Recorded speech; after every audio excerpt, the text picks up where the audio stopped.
bottom line of page Samazai. And we're discussing and explaining the principle of the Bechira that Hashem shows the Jewish nation, the Jewish people, because of the fact that the Neshamas Yisrael are rooted in Atzmos. And it points out where this choice becomes obvious. First, it was in contrast to the Mitzrayim. That he made this clear distinction during the Makos, clear distinction between the Mitzrayim and Eden. That all the plagues that occurred to the Mitzrayim bypassed Eden, did not touch Eden.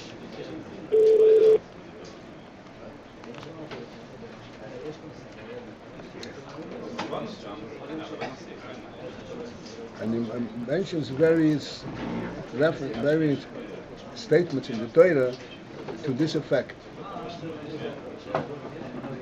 And then he says that in Mitzrayim, this Havdalah, this separation, this Bechira, was in a katnus manner.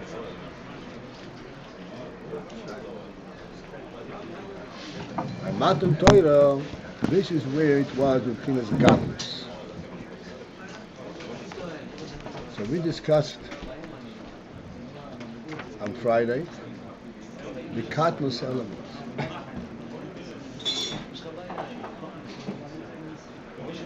And essentially katnus is when there is a sighting of the union that you want, but not taking into consideration any kind of processes, any kind of obstacles that may be in the way of getting to it. And the minute that there is obstacles, you don't have the koyach to pursue it. This means katnus. Gadlus is when you see the union above obstacles. And obstacles cannot possibly interfere with your pursuit of this union. This means gadlus. This is when you identify with this union in purity, not as the union affects your current existence, but as you rise to it independently. This means gadlus. So in Mitzrayim, the Bechira was in Bechinas katnus. Mitzrayim were plagued and Eden was saved. And this went on throughout the whole process of Mitzrayim, even Mamakis Bechiras. Nogel for Mitzrayim and Raful Yisrael.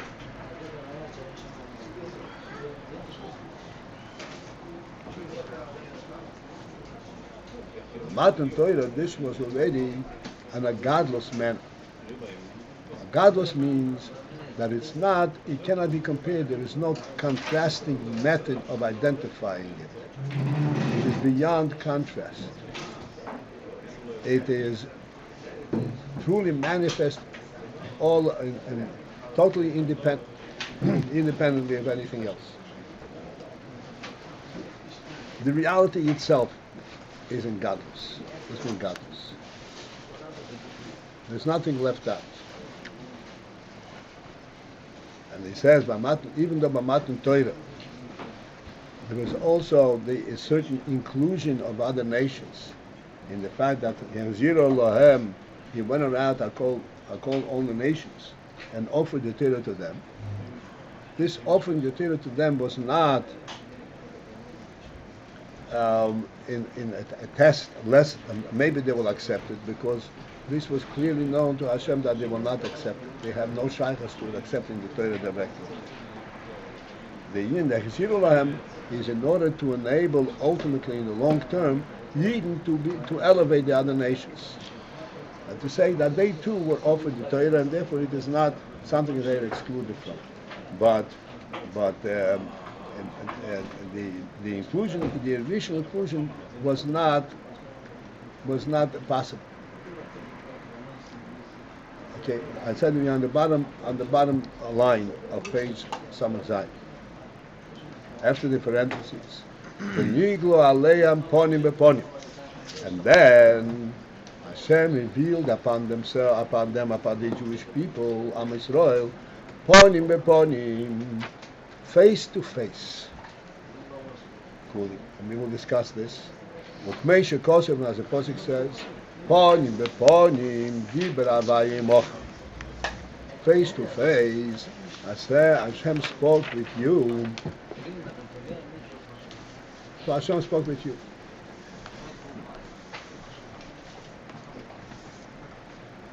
So ponim beponim is a completely different implication.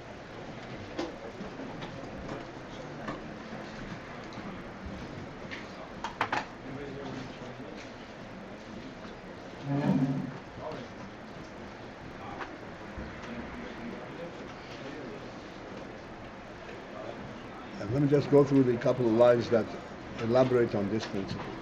In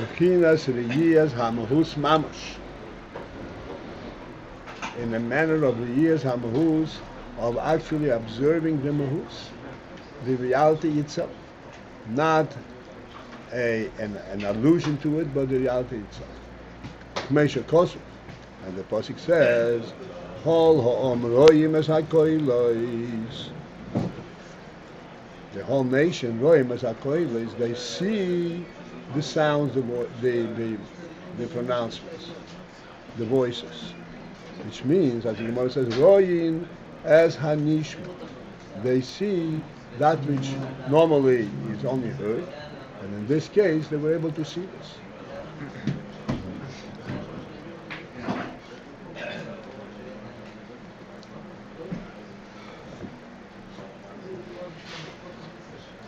So let's understand what's the significance of this.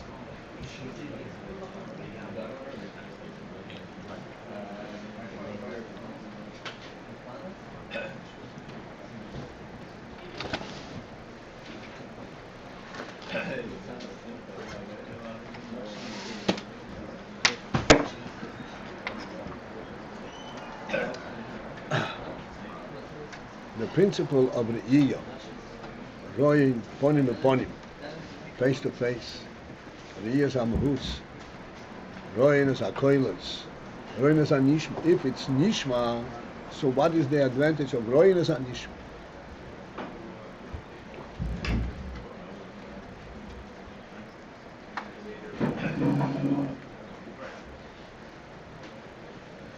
The principle of Re'iyah, as we already discussed many times,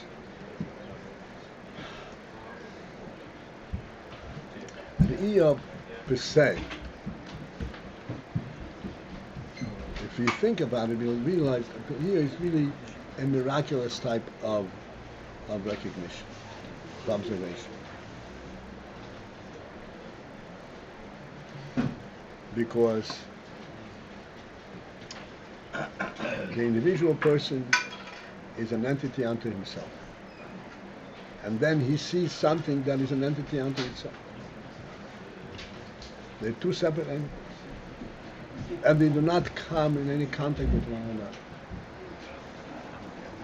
If they don't come in contact with the two separate entities, they don't come in contact with each other, so how do they become aware of each other?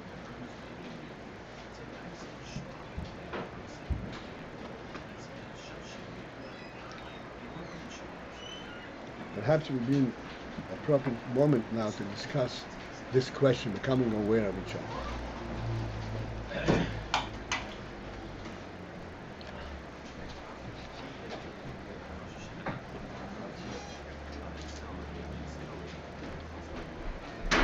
In the world, there's a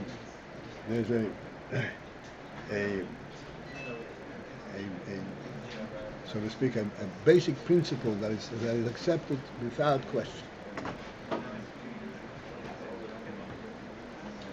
That if a person is interested in anything, there has to be some kind of a personal, compelling element that connects him to this thing.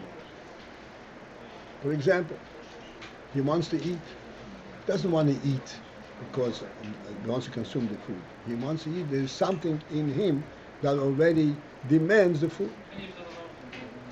He's hungry. There's some kind of a discomfort, something missing.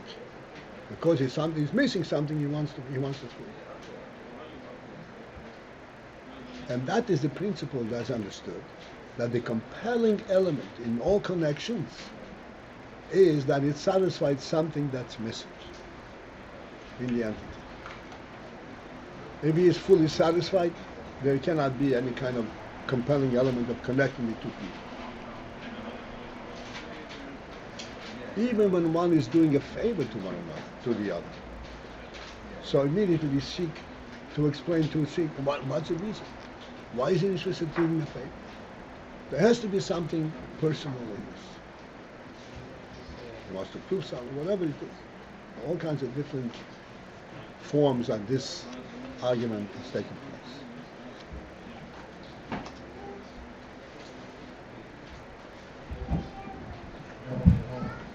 So therefore, if we come across a physical object by touch,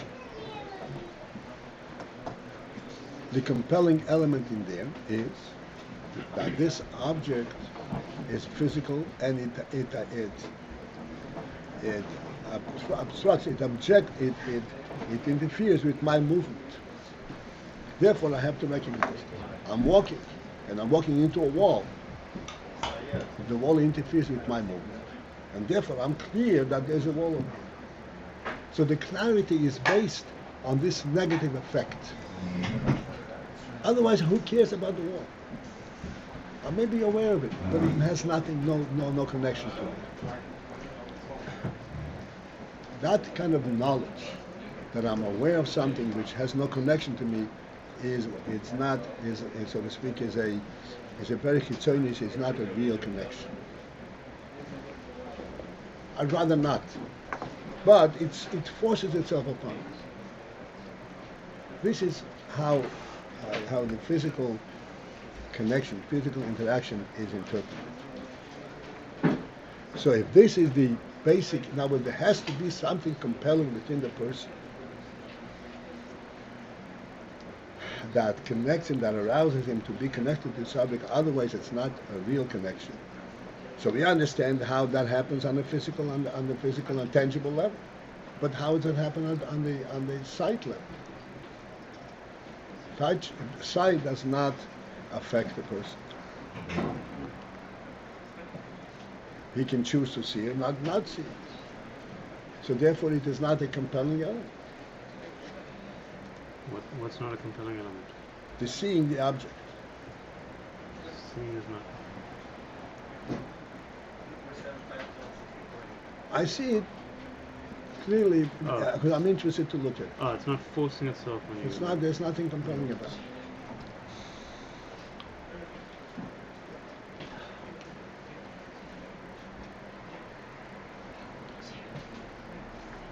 And yet, as we discussed many times, we all recognize that sight really, somehow, there's some kind of a secret in sight.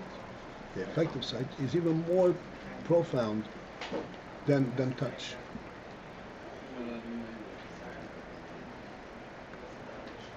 And the reason for that is, what is profound, what is so compelling in sight? So there's a broad discussion. Just want to try to make it as brief as possible. When we come in contact with an object by touch, because it interferes with my movement, this is the hitzonius of the object. This is the effect that the object has on its surroundings. This is not speaking about the truth of the object. Why is it there? Is there a reason why it's there in the first place? Sight relates to the truth of the object, meaning not the fact that it's there, but it actually reveals and connects to the reality of what does it represent? Where does it come from? In simple terms, sight, when we observe things in sight, what is compelling, or how is it in sight presented to us? How it is presented to us is, it is not incorrect to say that sight is that it is God who is showing it to us. There's a truth about it. So we are observing it from a completely different level, from a truth level, rather than from a factual external level. This is the meaning of sight.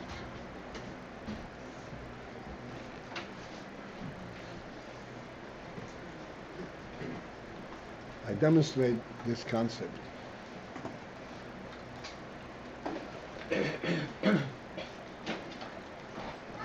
very simple, which I repeated lately a lot. If you see a cup on the table, you have no doubt at all that this cup was put down here by a person. Even though you didn't see the person put it down, but you have absolutely no doubt about it. Yet, there is still something added if you not only that you see the cup on the table, but you see somebody put it down. You see me putting it down. When you see me putting it down, it adds some kind of a reality to this phenomenon, even beyond the conviction that it was put down if you just see the cup on the table. What is this additional sense? What is the additional sense when you see the person putting it down?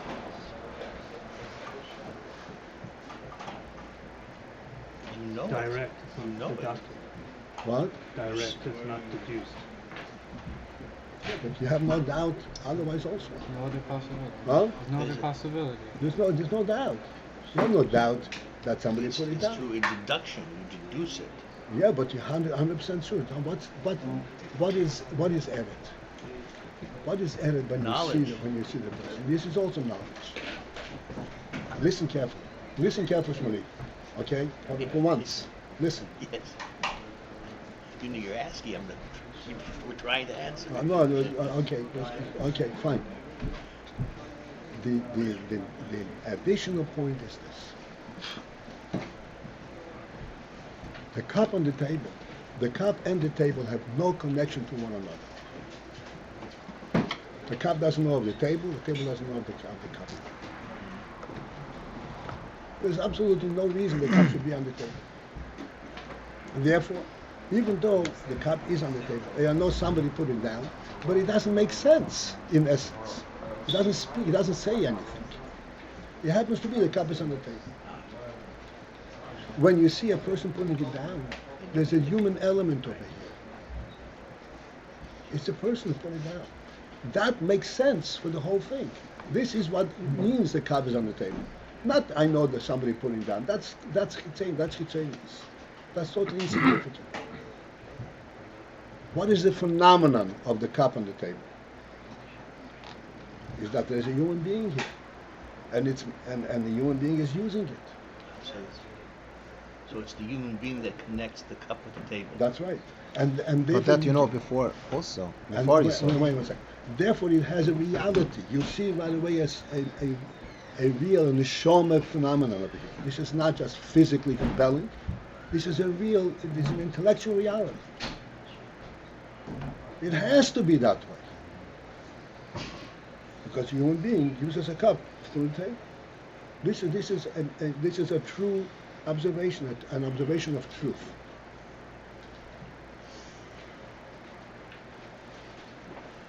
This is the union of sight. I want to take this a little bit. Lately, I had a long talk about it. In other words, the cup on the table, without the human being, is a non-entity. It's proven, it's no doubt, but it's a non-entity. There's no reality to it. With the human being around, that is a real entity. That's a reality. But you know that beforehand also that a human being put it down. No, but you don't. You know it. But you don't know the reality of it. You know it logically. It's not, essentially, you know something which is not real, but you know how it happened. Usually we say differently. The clock on the wall, the cup on the table. We always say that's the human reality right there in front of you. Now we're stepping away from that. That's I'm concerning. not stepping away from that. I'm saying that observing the actual thing is seeing the reality itself. This is all projecting. Yes. What's projecting? Projecting that there's a human being here. Versus. But this is seeing the reality. That's what sight is. Sight is that you see the intangible, the non-entity, the reality, the neshama element of it. That's a completely this is the value over here. That's added when you see the person putting it down is that you see it from a reality perspective rather than from a factual perspective. Is it the purpose that was if it's on the table? It's It beyond could purpose, be it's garbage. reality. If it was It's someone real. put it there, yes. Huh? If there's a cup on the table, it could be trash. Could be what's left there. If it's someone put it, now you Even know if that you it know has. it's not trash, when you see the coffee in there, you're seeing it you're approaching it from a non-entity to an entity. In other words, essentially what you begin with is something which doesn't make sense, and then you make sense. When you see a person putting it down, you see the highest to begin with. I have pointed out many times, when you see a person, a human being, you see a living human being. You look him in the eyes, you see there's a living human being, is alive. Do you need, contrast that with finding out that he's alive because you see him move.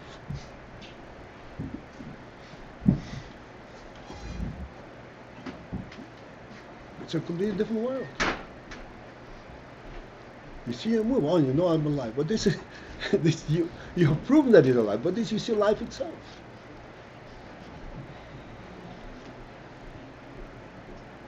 Sight has the ability, that is the experience of sight, that you go directly to the reality itself, to the living element. Not the tangible element, and not the process that proves it, but the reality itself. This is the mile of sight. Because sight is really a neshama phenomenon.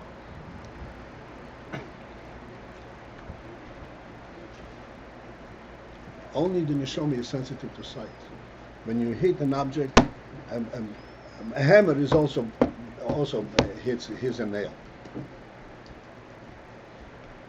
But sight, the experience of sight, is exclusively from a living element, and not only a living, but a neshama element. That's what we say that sight is a representation of chokhmah, and chokhmah is Pnimius Abba, Pnimius Atu. This is Mamash Neshama. Chokhmah relates directly to the Chayas of everything. This is why it's Chokhmah. Chokhmah brings light to a person, because Chokhmah connects to the life element in everything. That brings life to a person.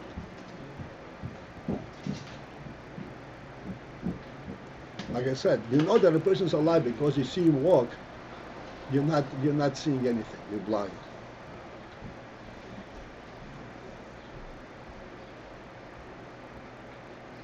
Knowing there's a life because you see him, you see the life element itself. The life element you cannot possibly relate to except for chokhmah and insight.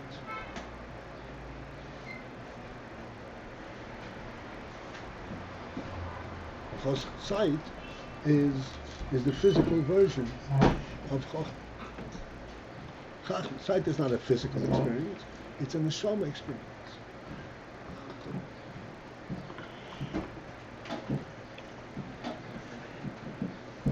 This is the pshat over here. That by Matan Torah there was this connection in Yigmit Rivashin B'Pchinas Gadlus. Because there they saw the reality itself, not proof of it. Because he made makis and so forth, they took him out, not proof of it. But the reality itself. Ponim b'ponim. Ponim b'ponim. I said, what do you see when you see somebody's face? You see the reality of this person, the chayas.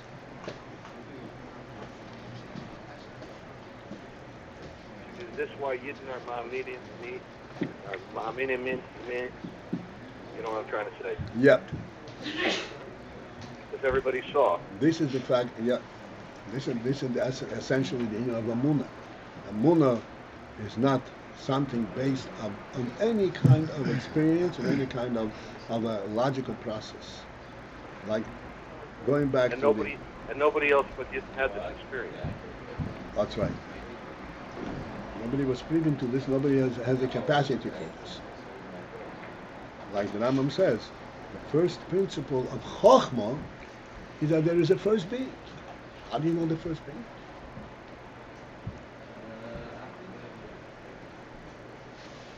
How do you know the first being? To know the first being, you have to have been there before the first being. You see, oh, something happened. Here he is.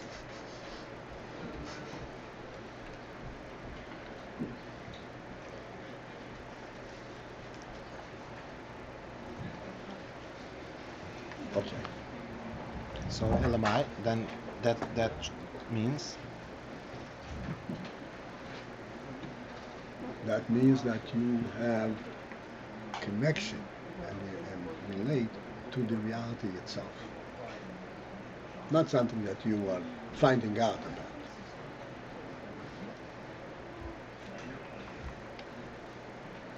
So can we say that Mitzad Neshama, it is compelling to see that to see an extension of One second. When you see the cup on the table, there's a compelling logic that somebody put it. When you see somebody put the cup down, there's nothing. It's beyond compelling. See the reality itself. It's not a logical thing. It's not. It's real. The term compelling is no longer applicable. Compelling is only when there are two things.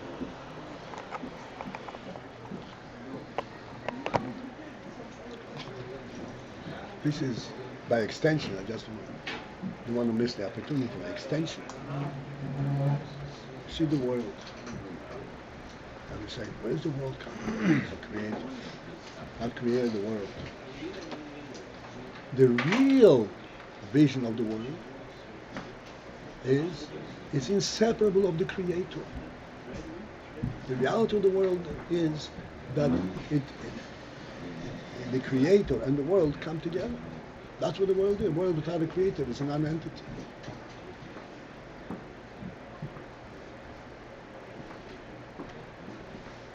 The world without a creator is a non-entity. It's unreal. This is going back again to what we always mention. Avraham Avinu. He wasn't looking to find out where the world is coming from. He knew where it's coming from. He's looking for the balabais. The world has a balabais. That's what I see. That's the reality. I want to connect directly to the balabais. These balabais will be resolved.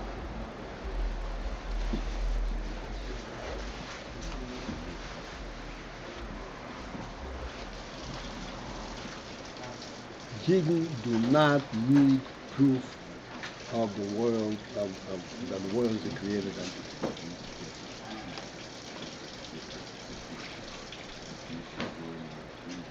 The struggle that we have is to relate directly to the Creator. We have this struggle because we get sidetracked in the world. The reality is that it's inseparable.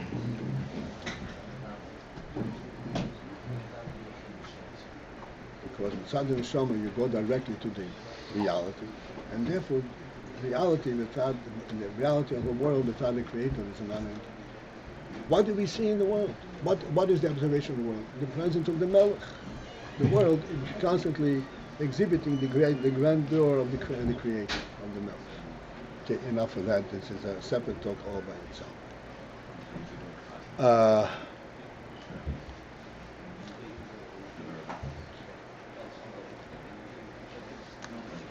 And basically what says, Kolom reim as hakoyles roim as hanishma.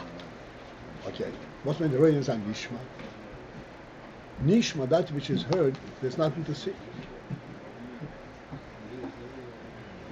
How do you see that which is nishma?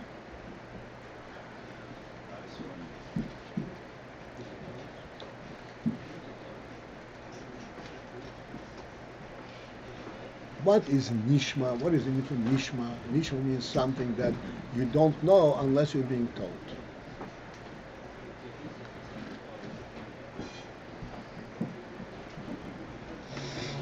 So it's that's what nishma. Roinus nishma means that the nishma is the reality itself.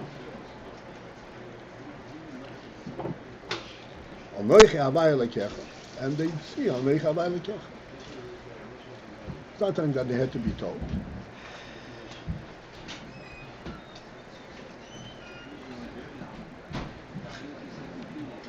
V'chol echod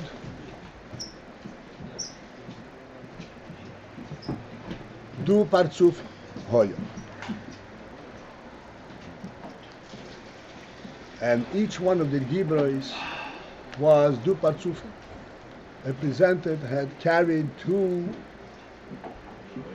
structures. Hakoil yoitze, when the voice comes out, and immediately with this coming out, there were two effects of this voice.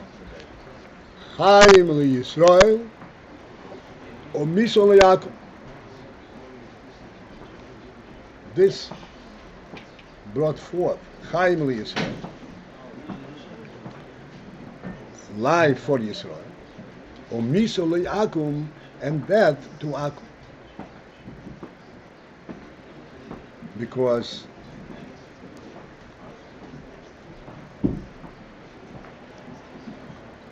if one Akum who can only relate Akum, yeah, every is Akum. Where's that pasuk? No, that's it.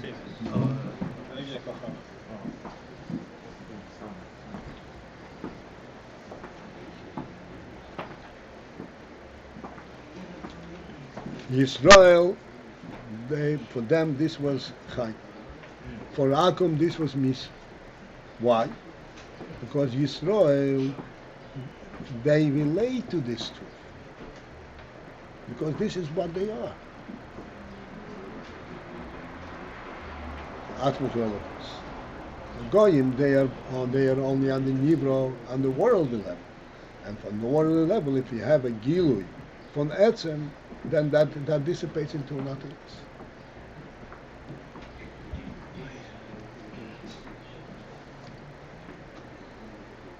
Utchila zapiro hazois, the starting point of this hero, of this choice, hoiso be'atzmus ein soif,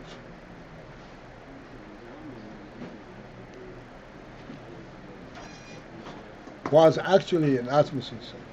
This choice initially originate in Atmos itself. Rabbi Paltiel?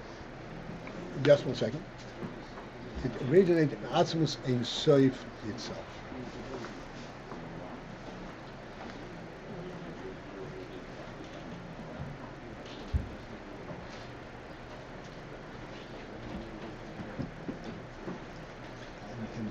The emphasis, Atmos Ein Soif.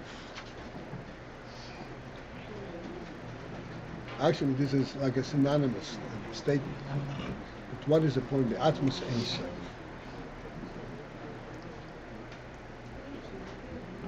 It means that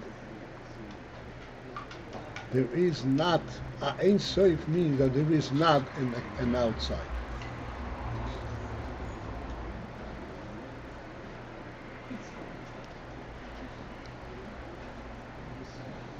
Therefore, this choice was not for something external, outside, but it is from within Etzem itself. There was this choice.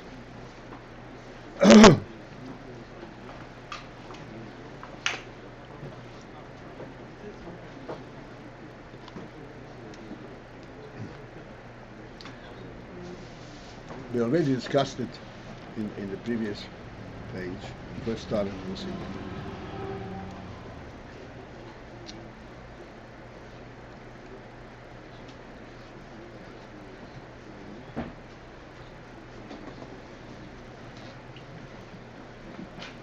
There are basically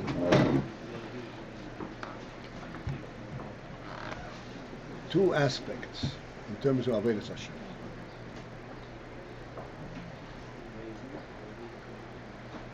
There is the deed itself,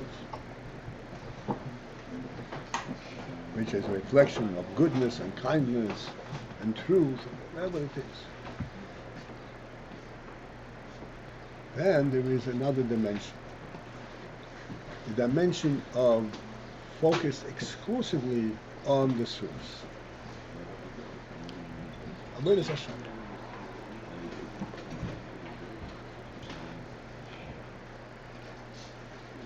Like we said the other day, and then we discussed it in the previous page.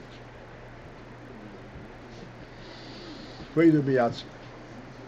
A person is a human being, and he has the human dignity. Because he has human dignity, he's not going to eat in the street like a kelp, and he's not going to eat walking around, and he's going to eat in a gentle way, and he's going to eat food that is suitable for a human being, and so forth.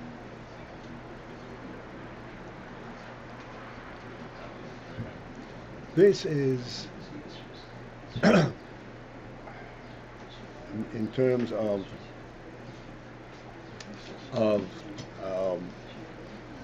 the action, is reflective of the fact that he is a creation of a melech. He's a creation of God, and he has an element of dignity.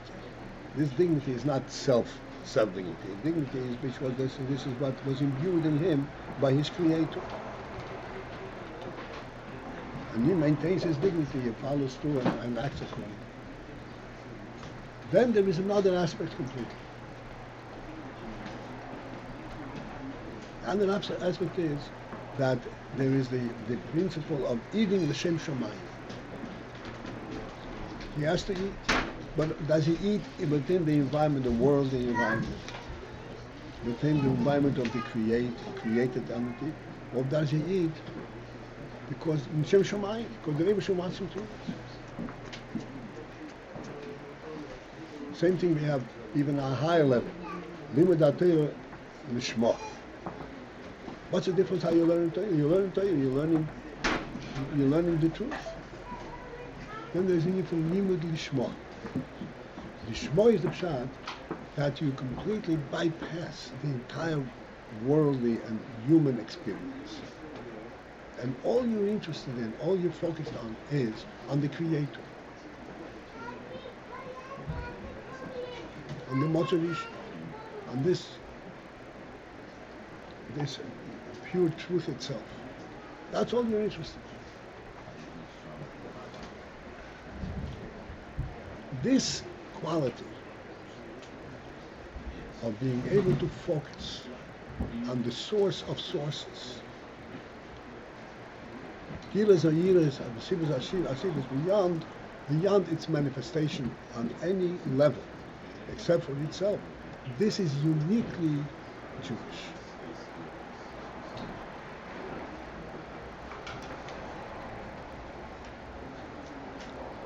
They don't have that possibility.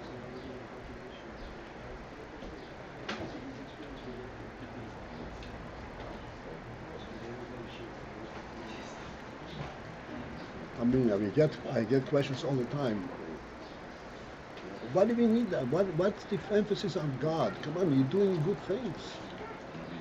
Be a good person. Build a good world. This thing and the emphasis on God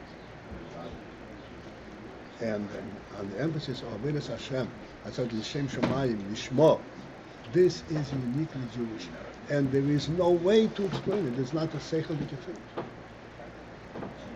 The neshama is focused and can relate only to that truth.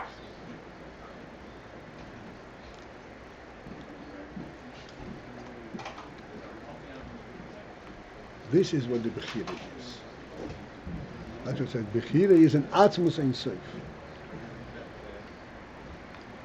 The Bechira is an Atmos Ein Sof. Which means this is the Atmos that is Ein Sof. There is no outside. There is not an explanation what you're looking for. There's no what. There's only one reality. What does it have to do with Bechira?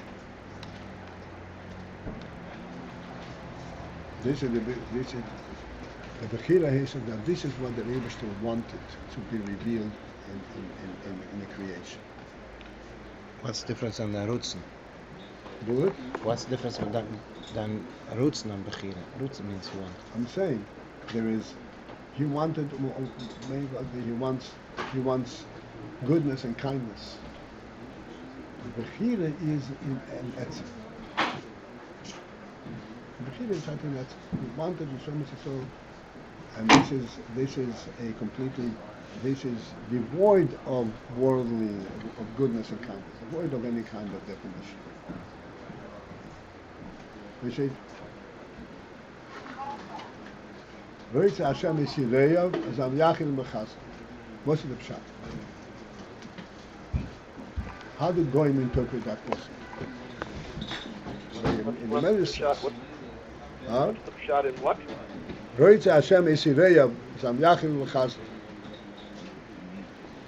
Hashem wants those who fear Him.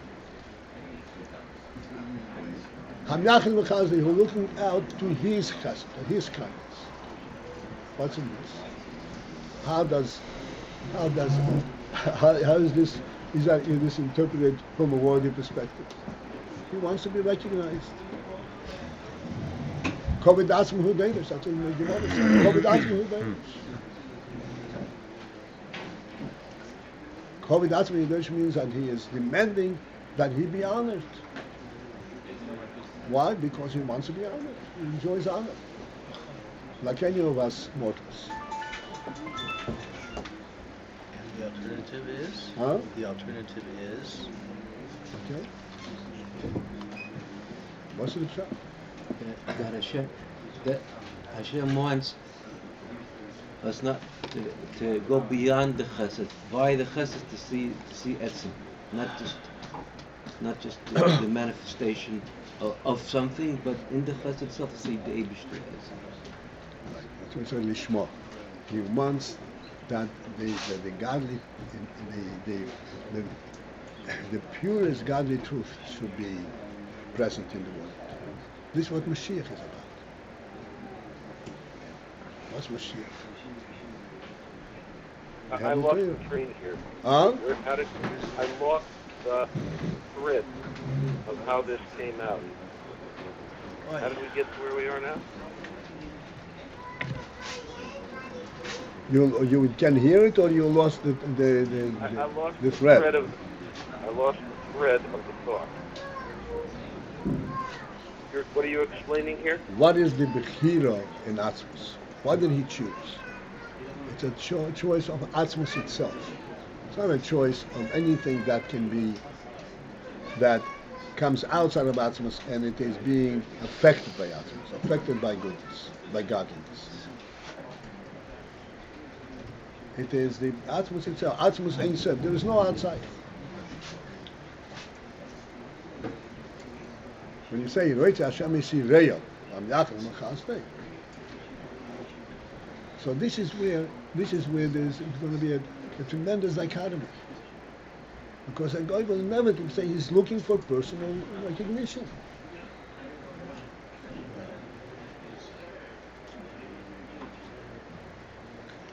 And Ayin says he wants to give me himself.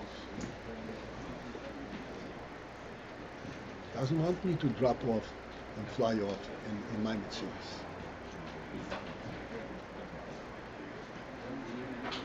And for me to stand and just wait and hope for his, that is greater than having everything.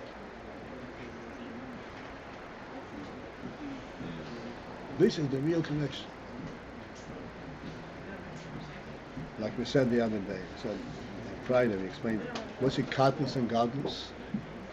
Katnus is when there is some kind of a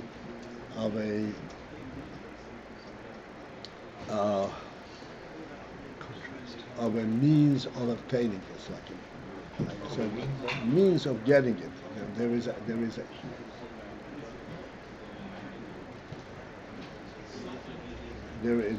There's a contrast. I don't have and I do have. Gadlus is when it's not, like I said, an example.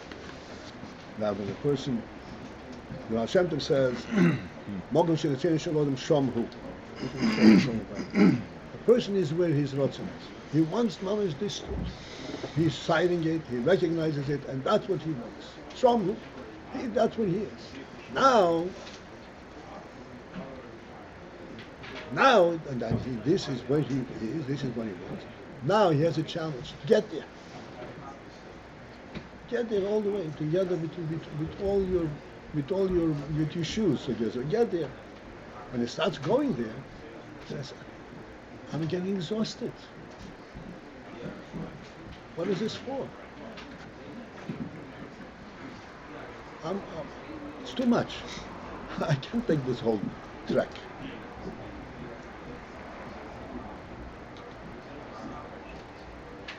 This is what happened last Pasha. Batitzim Efshahon by Bandorach.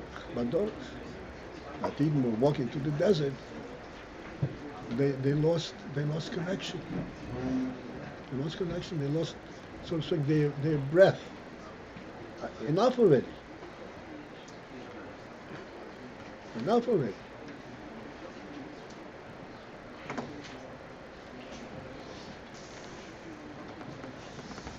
Rebbe once, Sikha spoke about. I was saying, it sounds like Admasa. Huh? I was wondering what the difference between this and Admasa. Admasa, Rebbe once, when I was talking in Sikha, the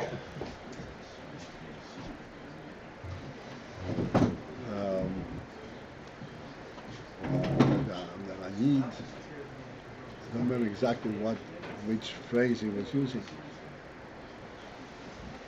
Monday gewart, Monday he's waiting, he's looking for it. Tuesday he's looking, gesucht. Monday he's seeking, Tuesday he's seeking, Wednesday he's seeking, Thursday he's seeking. Gesucht, immer gesucht, Monday gesucht. And he's constantly seeking, he's looking. And this brought out tears when we read.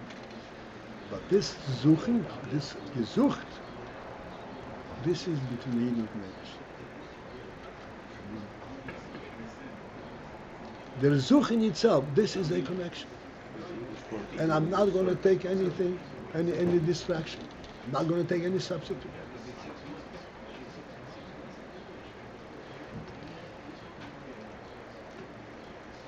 Mashiach was created, like I said, Mashiach was created in the first day of creation. Mordechai says, Ruach Elokim Rachefes al Pnei Hamayim, Ruach Hashem Mashiach. Wonderful. So, okay, you turn around, he's going to be here in no time. Because this is mamish, this is the reality. Okay. We're still going, we're still moving, we're still going. And we still have the same focus. This is exclusively a Jewish trait.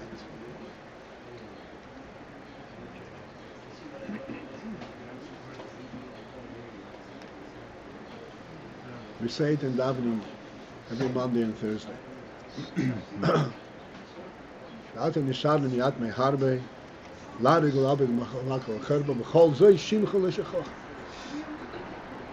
all the trials and interpretations that we are going through, we include it in davening.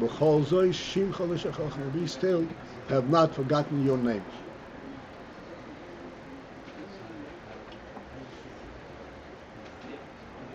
Although, all we know is your name because we don't see your interaction with us. We are being thrown into the gas chambers. But Simcha Leshachach. This is inclusively the Yid. This is what the Bechira is. And this is why this is Chaimel Yisrael and Misul Yaakov. Automatically. There's no way they can accept it.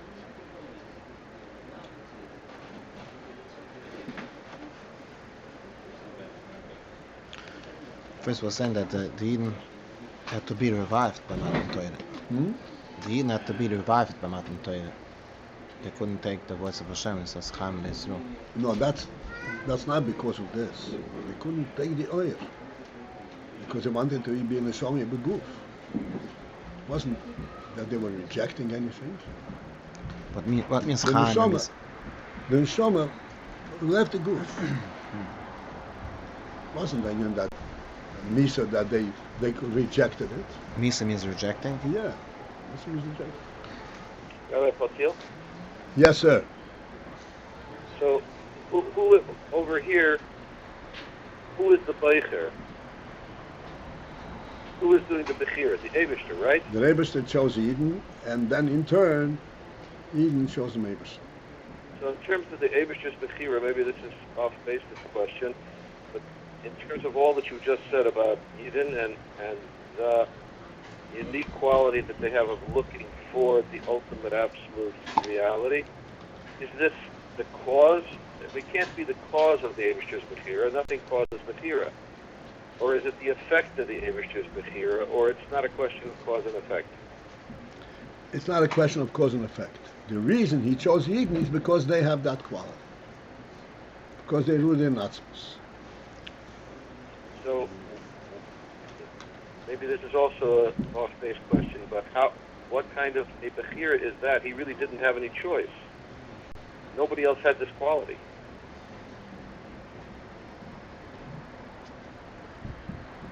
So that can't be what Bechira means. He had a choice not to create a world.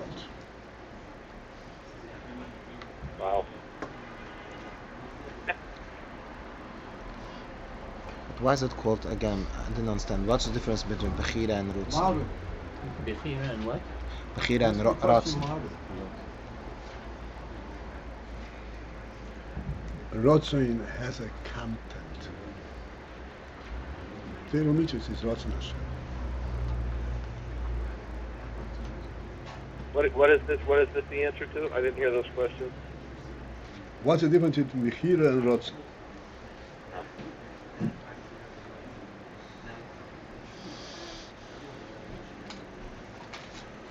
Although, this is the poem Mamash is actually expressing the question of this. Roitze Hashem isi reyo v'zem yachim l'chazda.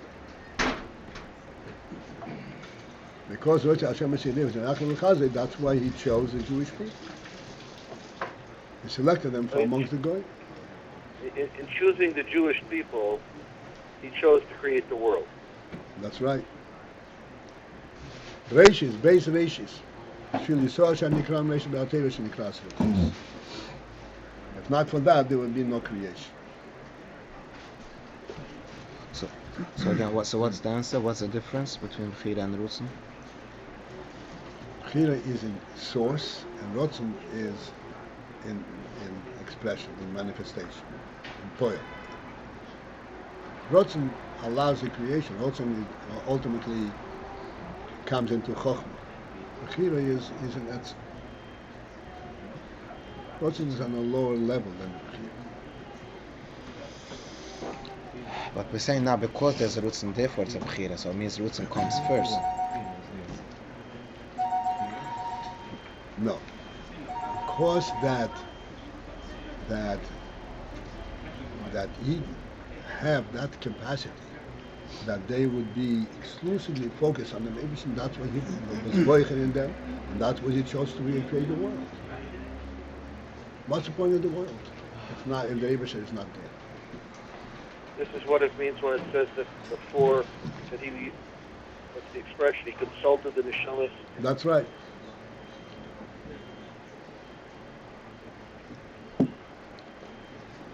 When he was consulting the Neshamas, he was really Examining. He was saying, like, what are they capable of? Right. What are you interested in? שעל זה נאמר, מבחינת עצמוס אין סוף, שעל זה נאמר, regarding this Bechira it says, כי שיעל נו ליומim ישנים. שיעל נו. Moshe Rabbeinu is telling him, why don't you go and do some research and do some investigation of Yomim Yishenim of times of earlier days. What is this Yomim Yishenim? Shehein Midei Shebekeser. Yomim Yishenim is called Midei Shebekeser. The Midas as they are contained in Keser. Hanikro Yimei Kedem. And this Keser is called Yimei Kedem, the days of yore. Umitzei Hashamayim Batzei Hashamayim.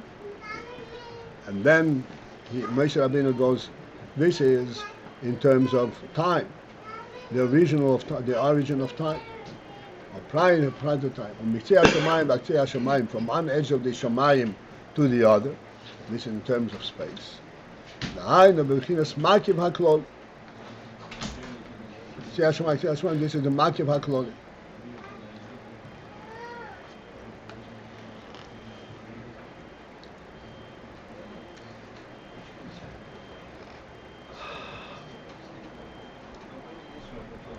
Makiv hakloli, maybe I'll have to discuss a little bit. The tehiro ilah. This makiv hakloli, that is the makiv, that is reference to tehiro ilah.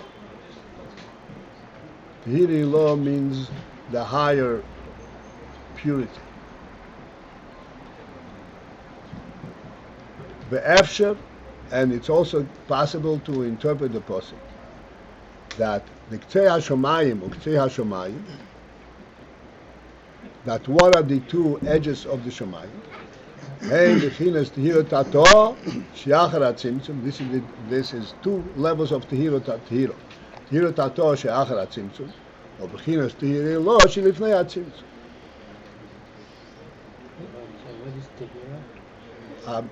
You'll have to wait a minute. So this is the from Makiv, Hiro Tato, Hiro Yolo. Lifnei Hatzimtzum, Liachar Hatzimtzum. And what is Moshe Rabbeinu saying? What should you investigate? Haniya Kadover Hazeh. Did ever such a thing occur? Hainu.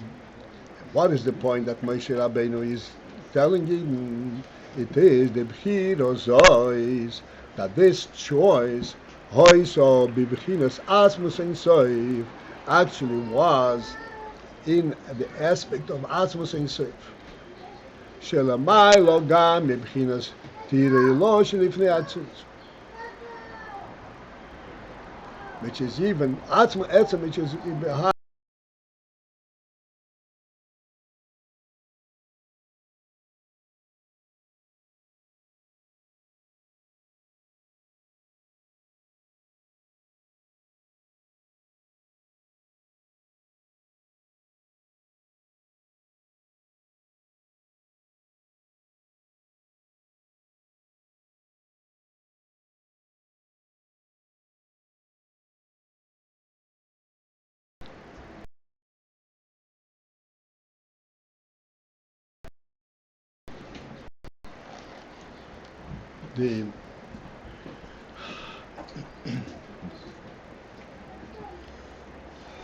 Really, this for our purposes, it deserves a little bit of a discussion. So let's see how much I can squeeze in now. Thank you.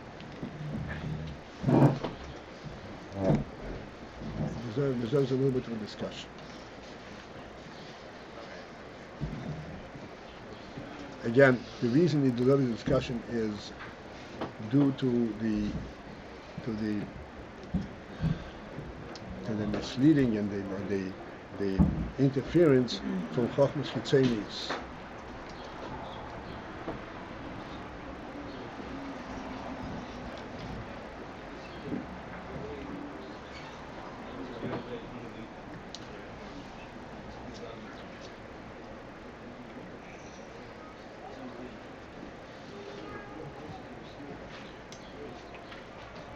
one principle, Chochmah Chitzonius, that the insistence, and from that point, that would they insist. This is types of knowing and understanding. When you have two things interacting, if you can define and strip it of any external effects, it's just an interaction between these two things, then you've understood what happened.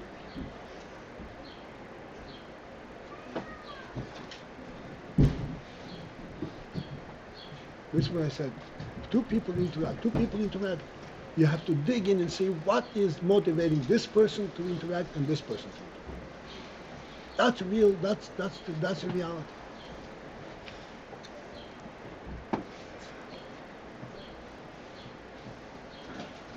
Which is totally false. It's completely devoid of godliness. This is why they say everything developed on its own.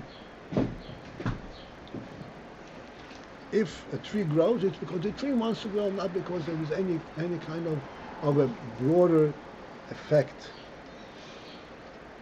By us, the Gemara says that there is not a grass, and when the grass grows, there's a mazel milmayla.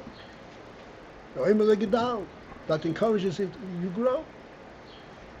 And the grass grows in response to this mazel, encouraging it to grow.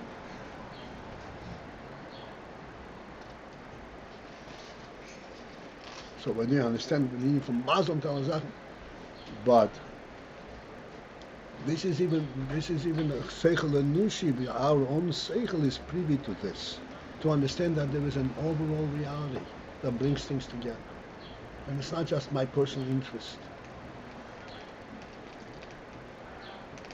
Like I said the other day, I don't remember anywhere with this, in which class. Okay. You enjoy eating. You like a 5-course meal. 5-course meal. So you project yourself setting up a 5-course meal and serving it to yourself in your own kitchen. And what? Serving yourself a 5-course meal in your kitchen or in your dining room by yourself. You're eating a 5-course meal. Right? Isn't that ridiculous?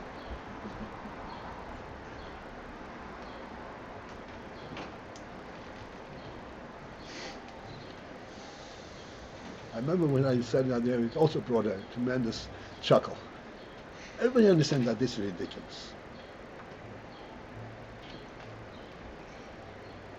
But Chassidus says yes. You know, 5-course meal because he enjoys an entree and enjoys this and enjoys that. Total idiocy. No such thing. There is a makif. It's an overall reality. And everything that takes place within that overall reality. And this is where it gets its reality.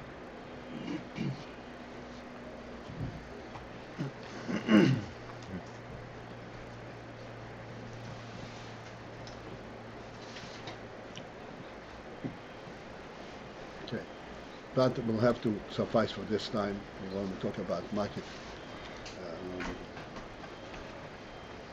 So essentially, everything that exists in the world, and everything that we understand, that we relate to, is due to this, to an element of makif that it manifests.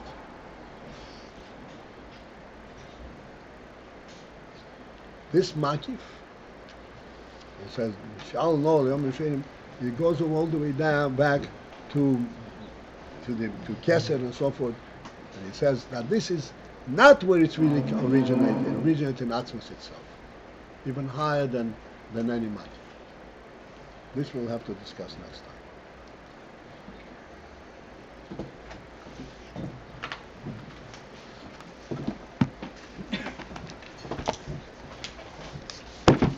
Have a great day.